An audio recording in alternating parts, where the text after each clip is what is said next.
आज भी भगवान का रथ रुकता है। साल बेग की जहां समाधि है, मंदिर तोड़े गए उस समय उड़ीसा में उस मुस्लिम शासक के द्वारा।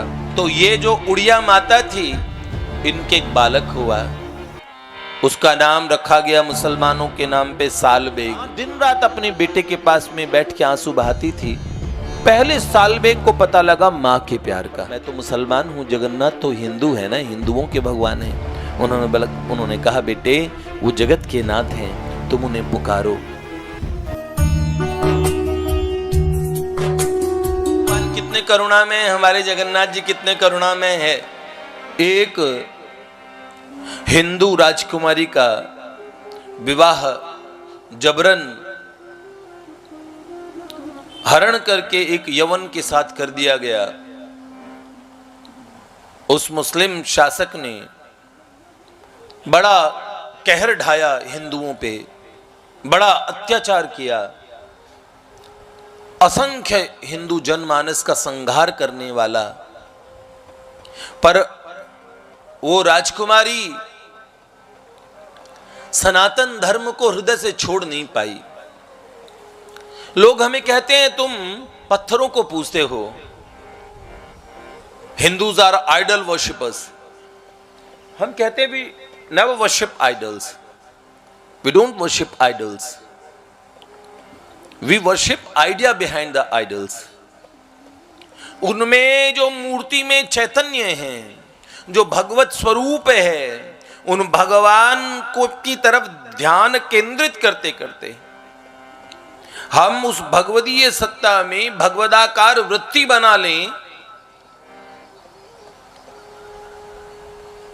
देखिए, कोई कहता है भगवान आपके सब जगह हैं, आपको मंदिर क्यों चाहिए? भगवान सब जगह हैं तो पूजा करने के लिए मंदिर क्यों चाहिए? कहीं कर लो, भगवान तो हृदय में बैठे हैं। आजकल के लोग रैशनलिस्ट, तार्किक लोग ये तर्क देते हैं, पूज लो भैया भगवान को, कहीं भी पूज लो। तुम लोग मंदिर मंदिर क्यों चिल्लाते हो? याद रखना, मंदिर उस देश की, हमारी इस संस्कृति को बचाने की वो वास्तविक वो स्थान है जो हजारों वर्ष तक, 500 वर्ष पहले बांके बिहारी जी का जब प्रागट्य हुआ था, बाबा हरिदास जी देव अंतर्ध्यान हो गए, चले गए। आज 500 वर्ष बाद कितने भक्त आए गए, लेकिन वृंदावन के ठाकुर वही हैं। हजारों वर्ष पुराने जगन्नाथ हमारे वही हैं, पुरी धाम वही है, उस मंदिर का गौरव वही है। ये मंदिर नहीं है, हमारी कीर्ति के स्तंभ है, सनातन की ध्वजा पताकाएं हैं। और जो ये लोग कहते हैं, आप मुझे बताइए, जो ये कहते हैं कहीं भी भगवान को भज लो, भोजन तो आपको कहीं भी खाना है, आप शौचालय में बैठ के भोजन क्यों नहीं कर लेते? आप कहेंगे नहीं नहीं, भोजन की भी एक जगह होती भाई साहब। अरे नहीं, आपका मुंह रुक जाएगा यहाँ पे। अरे नहीं नहीं, क्या बात करते हो? सुनिए, आप अपने पूरे मनुष्य शरीर आपका शरीर है। किसका शरीर है जी? वो आपका अपना। उसमें हर काम बटा हुआ है ना। मुझे बताइए, नाक सूंघने के लिए, आंखें देखने के लिए, कान सुनने के लिए, त्वचा स्पर्श करने के लिए, सब अंगों के अपने अपने काम हैं। चलने के लिए, अब कोई कलाबाजी सीख जाए तो हाथों से भी चल सकता है लेकिन ये अपवाद है, नियम नहीं है। This is exception, not a rule. अगर हम बताएं कोई आदमी ऐसा अपनी कलाबाजी दिखाने के लिए सिर्फ अपना जिम्नास्टिक और वो क्या बोलते हैं, उस कैसे बोलते हैं, वो उसे दिखाने के लिए जरूर कि मैं देखो हाथों से चल सकता हूं, लेकिन चला पैरों से ही जाएगा। भोजन मुंह में ही दिया जाएगा, कान में नहीं दिया जाएगा। इसीलिए आप पूरे शरीर में हैं, तो इसका मतलब ये तर्क नहीं बनता कि किसी को कहीं पूरे शरीर में आप ही है, नाक में इसके खाना दे दो। अंतकाल में मजबूरी में कई लोग नाक से फीडिंग करते हैं, हॉस्पिटलाइज जब कर देते हैं तो नाक में पाइप डाल देते हैं और फिर उससे कहते हैं उससे इन्हें खिलाओ, फीडिंग करो। मजबूरी है वो। याद रखना, एक एक चीज नियत हुई है। मंदिर में, मंदिर एक विज्ञान है। इस किस तरीके से वो बनेंगे, किस तरह प्राण प्रतिष्ठा होगी, आकाश की तरफ किस तरह से यंत्र बनाए जाएंगे और किस तरीके से एक ऊपर कलश रखा जाएगा, कहां ध्वजा होगी, सब चीजें बहुत बड़ा विज्ञान है। ब्रह्मांडीय ऊर्जा का आह्वान करता है मंदिर। इतने मंदिर तोड़े गए उस समय उड़ीसा में उस मुस्लिम शासक के द्वारा, और वहीं पे वो हिंदू कन्या से जबरदस्ती ब्याह होता है, पर वो अपना हृदय, उसका हृदय था मूर्तियों में, उसे भगवान प्यारे लगते थे, छुप छुप के भगवान को पुकारती थी। जैसे प्रहलाद जी की माता कयाधु थी ना, हिरण्याकश्यप के घर में मां कयाधु डर डर के भगवान की उपासना करती थी, और उन्हीं के प्रताप से राक्षस के घर में, दैत्य के घर में प्रकट हो गए भक्तराज प्रहलाद जी महाराज। तो ये जो उड़िया माता थी, इनके एक बालक हुआ, उसका नाम रखा गया मुसलमानों के नाम पे सालबेग। सालबेग, देखिए मैंने कुछ सोचा नहीं था, जो सोचा था वो नहीं, ये घटना सामने आ गई, बिल्कुल विचार नहीं था। अपने पिता के समान उसे भी समझा दिया गया। देखो सुनो, एक बार और एक शेर का बच्चा और मेमनों के झुंड में, बकरियों के झुंड में बचपन से रह गया। अब उसे बकरियों ने पाला। अब बकरियां वो शेर के बच्चों को खिलाती, वो शेर का बच्चा धीरे धीरे बड़ा हो गया। आकृति उसकी बकरियों से अलग थी, उसमें ताकत भी थी, लेकिन बकरियों के साथ रह के वो सीख गया था बात बात पर डर डर के भागना। एक दिन जंगल में असली शेर आया। शेर दहाड़ा, और दहाड़ा तो बकरियां भागी, भागो भागो, शेर आया शेर आया शेर आया। तो बकरियां भागी, वो शेर का बच्चा भी, वो बकरियां कह रही है मैं की आवाज लगा के। वो शेर के बच्चे को बेचारे को ऐसा मैं तो करना नहीं आता, लेकिन वो भी भागा बकरियों की तरह। एक शेर ने देखा, उसने देखा ये बंदा ये दिखता तो शेर ही है, लेकिन इसकी हरकतें बकरियों जैसी है। कमाल का शेर है वो, इतना बिल्कुल गबरू, इतना खतरनाक, बिल्कुल गब्बर वाला शेर है, बब्बर शेर, और ये ऐसे डरता है। उस शेर ने सोचा शिकार तो बाद में करेंगे, पहले इसका इलाज करते हैं, ये तो हमारी बिरादरी का नाम डुबो रहा है। लोग अगर ऐसे शेर हो गए 10-5 तो मोहल्ले में शेरों का नाम बदनाम हो जाएगा।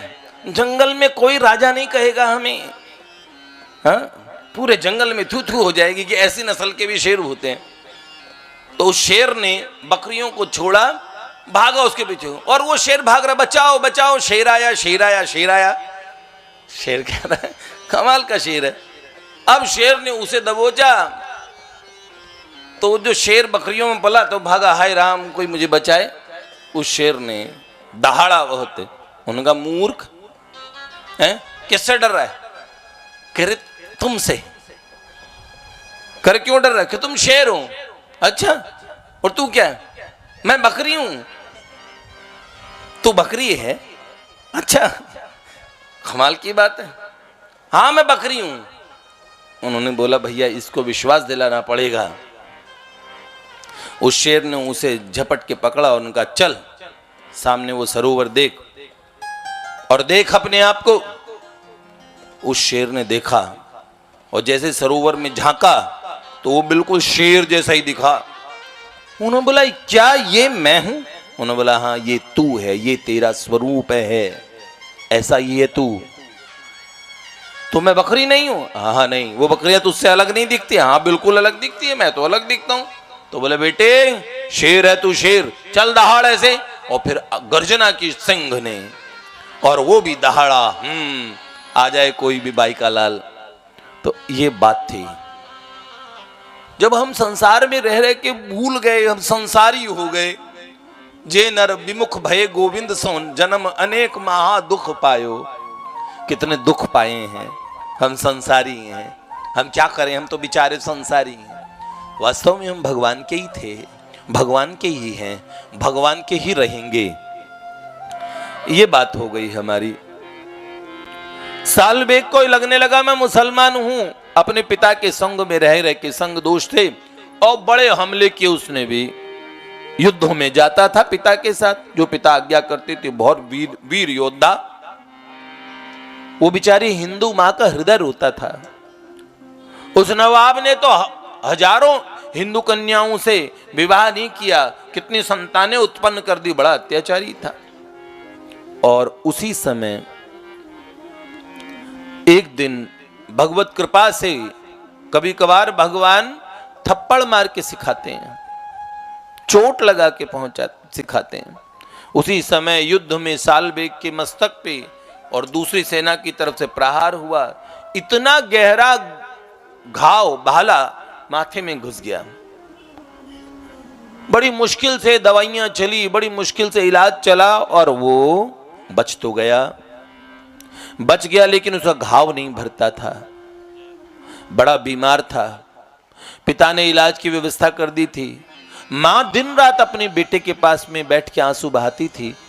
पहले सालबेग को पता लगा मां के प्यार का, कि मां कितना प्रेम करती है। पिता तो उन्होंने कोई महीनों में खबर नहीं ली सालबेग कैसा है, बस पैसे भिजवा देते थे। सालबेग अपनी मां के प्रेम को देखता है, उसे लगा जीवन ज्योति बुझ जाएगी। ओहो,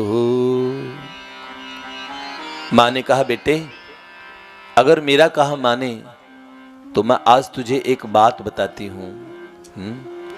क्या? बेटे एक जगह लगन लगा लोगे तो फिर तुम्हें भय नहीं रहेगा। तुम जो सोचते हो मृत्यु हो जाएगी, नहीं नहीं, भगवान के रहते जीवन में भी मंगल है और मृत्यु भी परम मंगल है। और डोर सौंप दी भगवान के हाथ में। भगवान जगन्नाथ के विषय में बताया, सालबेग को भगवान के नाम के विषय में बताया, भगवान के स्वरूप के विषय में बताया। जगन्नाथ जी ऐसे हैं, इतने प्यारे हैं, इतने दयालु, इतने करुणा में। और उन्होंने कहा, माम पर मैं तो मुसलमान हूं, जगन्नाथ तो हिंदू है ना, हिंदुओं के भगवान हैं। उन्होंने कहा, बेटे वो जगत के नाथ हैं, तुम उन्हें पुकारो। और ना राम कृष्ण हरि जगन्नाथ हे पतित पावन करुणा सिंधु, इन सुंदर भगवान नामों से वो भगवान को पुकारता था। राम रमैया गाए जा, जीवन के सुख पाए जा। राम रमैया गाए जा, जीवन के सुख पाए जा। राम ही तारे राम उधारे, राम नाम दोहराए जा। राम गाए जा, जीवन के सुख पाए जा। राम रमैया गाए जा, जीवन के सुख पाए जा। राम रमैया गाए जा, जीवन के सुख पाए जा।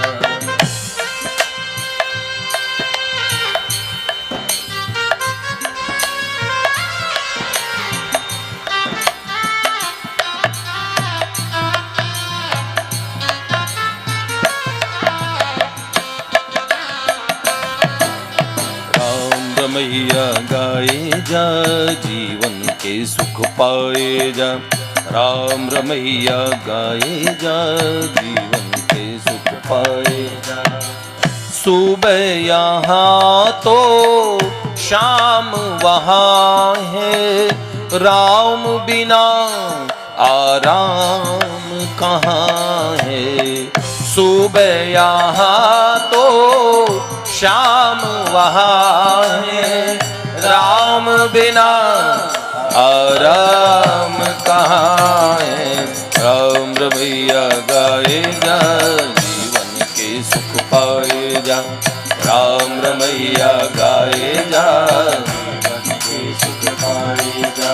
उसके मन में अपार दुख होता है, मैंने जीवन ऐसे ही निकाल दिया। राम नाम बिन जागा सोया अंधियारे में जीवन खोया। ऐसे ही जीवन निकल गया। वो जवान बच्चा, कहीं तो उसे डर था कि मैं जवानी में मर जाऊंगा। अतिशय सुंदर वो बालक, उसके मन में एक पहले भगवान विश्वास के रूप में आते हैं। कोई बताता है भगवान की गाथा, कोई बताता है भगवान की कथा, कोई बताता है भगवान की कथा, तब भगवान की तरफ हमारा विश्वास दृढ़ होता है? जाने बिन ना होई प्रतीति, बिन प्रतीति होई नहीं प्रीति, और प्रीत बिना नहीं भक्ति दृढ़ाई। जिम खगपति जल के चिकनाई। वास्तव में ये बात है। और सालबेग को विश्वास होने लगा, और एक रात्रि में उस बालक को बहुत पीड़ा थी। उसने अंतर हृदय की गहरी पुकार से, हा जगन्नाथ, हा करुणा सिंधु, हे प्रभु, हे भक्तवत्सल, मेरा उद्धार करो। और तभी उसने देखा, अचानक दिखे नीलांचले नील माधव, प्रभु जगन्नाथ, भक्त जने कृपा करो, देव कोई आशीर्वाद, प्रभु देव कोई आशीर्वाद। ओह, नीलांचल के नील माधव भगवान, सुंदर मोर पिछ का मुकुट है, अतिशय सुंदर रूप है। भगवान प्रकट हुए।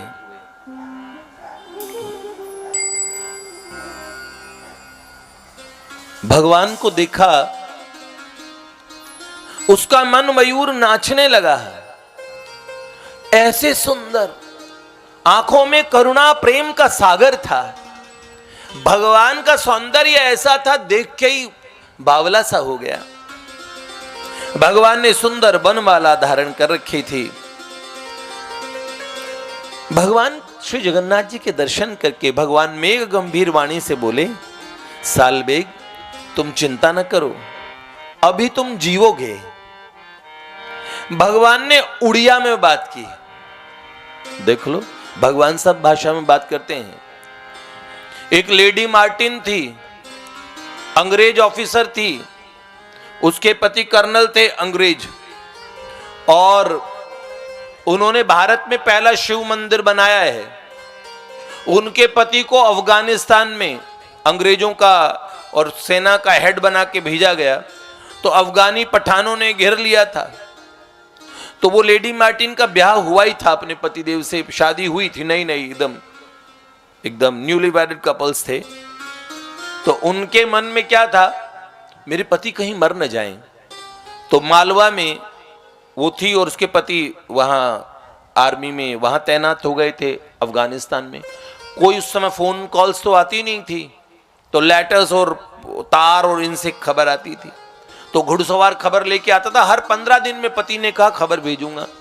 अब की बार खबर नहीं आई तो चिंता करने लगी। उसे लगा कहीं युद्ध में मारे न गए हों। तो डर, शाम के समय घूम रही थी एक शिव मंदिर में, ओम त्रयंबकम यजामहे, ये जब सुना भगवान का महामृत्युंजय मंत्र और फिर भगवान का रुद्राभिषेक हुआ, उन्होंने देखा ये लोग क्या कर रहे हैं। उन्होंने अपने साथ में एक ट्रांसलेटर था, उससे कहा ये क्या कर रहे हैं, पूछो इनसे। तो वहां के ब्राह्मण ने कहा, मैडम ये रुद्राभिषेक है। उन्होंने बोला ये क्या करते हो, इतना जल वगैरह लगा रहे हो, इतना सब दूध इत्यादि का प्रयोग कर रहे हो। तो उन्होंने कहा ये भगवान को प्रसन्न कर रहे हैं, ये स्तोत्र पढ़ रहे हैं ये। तो उन्होंने बोला महादेव क्या करते हैं। उन्होंने बोला देखो, जिन्हें कोई नहीं बचा सकता उन्हें भी भगवान बचा लेते हैं। वो काल के भी काल, महाकाल हैं भगवान। तो उन्होंने कहा क्या वो हिंदुओं के अलावा हम ईसाइयों को भी बचा सकते हैं। तो ब्राह्मण देवता हंसे। उन्होंने कहा भगवान के यहाँ ईसाई मुसलमान क्या होते हैं, जो उन्हें प्रेम से पुकारता है वो तो सबके हैं, जीव मात्र के ठाकुर हैं। तो उन्होंने कहा मेरे को कोई मंत्र सिखाओ, मेरे पति ऐसे बड़े संकट में हैं। तो उन्होंने कहा देखो आपकी तरफ से हम भगवान का रुद्राभिषेक कराते रहेंगे अखंड, जब तक समाचार आपके पति का नहीं आएगा, और तब तक आप नमः शिवाय नमः शिवाय नमः शिवाय का जप करो। अब तो जागते सोते खाते पीते वो विदेशी महिला ने, उस विदेशी स्त्री ने, और उन्हें मंत्र याद किया उन्होंने, और नमः शिवाय नमः शिवाय नमः शिवाय, और बीच बीच में हे भोलेनाथ मेरे पति को बचाओ। लगभग 1.5-2 महीने तक ऐसे चलता रहा। पति का कोई समाचार नहीं था। एक दिन एक घुड़सवार आया, समाचार लेके आया। उसमें कहा, उसके पति का पत्र था, उसने कहा मैं एक दिन बड़ी बुरी तरीके से पठानों की सेना में फंस गया और वहां पे मैंने देखा, एक दिन मेरे कैंप पे इतनी गोलियां चलाई गई और हम घिर गए थे। रात में पठान हमें मार ही देते। मैं अपने शामियाने से निकला क्योंकि मैं कर्नल था, आर्मी का प्रमुख था, तो मुझे पकड़ने की और मुझे पकड़ के मार ही देते। किंतु उसी समय मैंने देखा मेरी तरफ इतनी गोलियां चली और उसी समय कालातीत कल्याण कल्पांतकारी सदा सज्जनानंद दाता पुरारी चिदानंद संदोह मोहापारी प्रसीद प्रसीद प्रभु मन्मथारी प्रभु भगवान सांब शिव सदा शिव भगवान की जय, ईश्वर महादेव की जय, श्री लिंगराज भगवान की जय। त्रयशूल निर्मूलनम शूल पाणि, भगवान ने विशाल पिनाक नामक त्रिशूल को धारण किया हुआ है। कपूर जैसे गोरे भगवान विशाल रूप धारण करके सामने खड़े हो गए। एक भी गोली उस अंग्रेज को नहीं लगी। उसने सोचा, वो पठान भागे और बोले जिन्न आ गया, जिन्न आ गया, जिन्नात आ गए, जिन्नात आ गए, कोई जिन्न है, भागे। वो अंग्रेज भी डर गया था। उसने सोचा ये क्या, पर एक भी गोली वहां चली उस व्यक्ति को नहीं लगी। और थोड़ी देर बाद में वो अदृश्य हो गए। तब तक अंग्रेजों की आर्मी संभल चुकी थी। उन्होंने खदेड़ दिया पठानों को। पर वो व्यक्ति जो कर्नल साहब थे अपने तंबू में आए। उन्होंने, वो कौन थे, एकदम गोरे गोरे आंखें उनकी, एकदम इतने विशाल नेत्र थे, नीलकंठ था, पिंगल जटाएं थी, डमरू था, क्या और जोर जोर से डुग डुग डुग डुग की डमरू की ध्वनि करते थे और उनमें से ऐसा प्रकाश निकलता था। वो कौन थे जिन्हें जिन्न जिन्न सोच के सब लोग भाग गए, डर के भाग गए। वो कौन थे? और तत्काल जब वो अपने शिविर में पहुंचे तो जो विशाल रूप धारण करके आए थे वो एकदम साधारण सौम्य रूप लेके उनकी और उनके तंबू, उनके शामियाने में, उनके कैंप में प्रकट हो गए। ऐसा दिव्य प्रकाश निकल रहा था। और भगवान ने, उन्होंने हाथ जोड़ा, भगवान महादेव ने आशीर्वाद दिया और कहा आई एम शिवा, मैं शिव हूं। और अंग्रेजी में परिचय दिया। तो उन्होंने बोला आप यहां क्यों हैं? उन्होंने बोला तुम्हारी पत्नी ने मुझे तुम्हारी सहायता के लिए बोला था, वो मुझसे प्रार्थना की थी, इसलिए मैं तुम्हारी सहायता के लिए आया हूं यहां पे। और जानते हैं उन्होंने पत्र में लिखा, तुम किस शिव को जानती हो? वो शिव कौन है जो मेरी सहायता के लिए यहां आया, जो बहुत बड़ा मैजिशियन है, बहुत बड़ा जादूगर लगता है, वो कौन है? तब उनकी पत्नी ने पत्र लिखा, आप आएंगे तो मैं बताऊंगी शिव कौन है। और जैसे वो आए तो उन्होंने बोला शिव कोई जादूगर नहीं है, त्रिगुणातीत भगवान हैं, अनंत कोटि ब्रह्मांडों के स्वामी हैं। हम अंग्रेज हैं, ईश्वर को निराकार मानते हैं, मुसलमान भी निराकार मानते हैं, पर एक हिंदू ऐसे हैं जो निराकार और साकार दोनों को मानते हैं।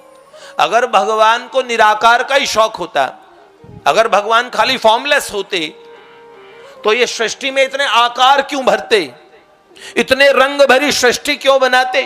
ये नीला नीला आसमान, ये सतरंगी इंद्रधनुष, ये सुंदर शीतल मंद सुगंध समीर, ये हवाएं चलती है। उनका भगवान सब स्वरूपों में होते, निराकार साकार। और ऐसा मानने वाला जो कंकर कंकर में भी शंकर को देख लेता है, ऐसा एकमात्र हिंदू धर्म है।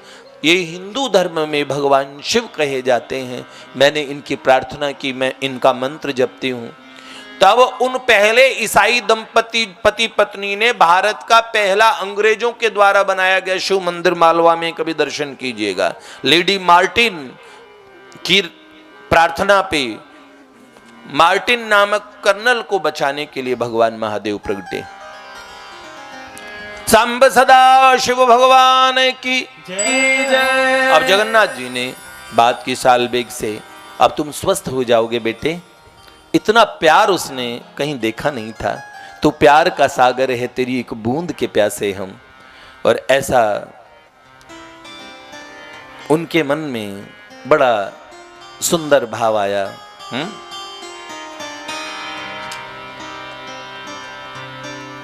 देखो, मुझे उड़िया आती नहीं है। भगवान के सुंदर दर्शन करने के बाद सालबेग भगवान का बावला हो गया, पागल हो गया। इतनी उसने रचनाएं की। आज भी भगवान का रथ रुकता है। सालबेग की जहां समाधि है, बड़ डांड नाम का कोई स्थान है पुरी में, वहां पे भगवान की रथ यात्रा, भगवान का रथ रुक जाता है सालबेग के लिए। आहे नील माधव प्रबल मत बारण, मो आरत नलनी बनकु, मो आरत नलनी बनकु कर दहन, गजराज डाक देला ग्राह युद्ध बेलेण, चक्र पेशी नक्र नाशी कृपा कल आपन। ये उड़ियाई है क्या भैया? ये है कौन सी भाषा है? ये बांग्ला है। आहा, आपको समझ में आती है? आपको थोड़ी थोड़ी तो आती होगी, मुझे भी देखो थोड़ी थोड़ी समझ में आ रही है। ये उनकी रचना है सालबेग जी के। आहे नील माधव प्रबल मत बारण, मो आरत नलनी बन कुकर दहन। हे नील माधव, आपने जब ग्राह फंस गया था, गज फंस गया था ग्राह के चंगुल में, तो आपने बचाया था।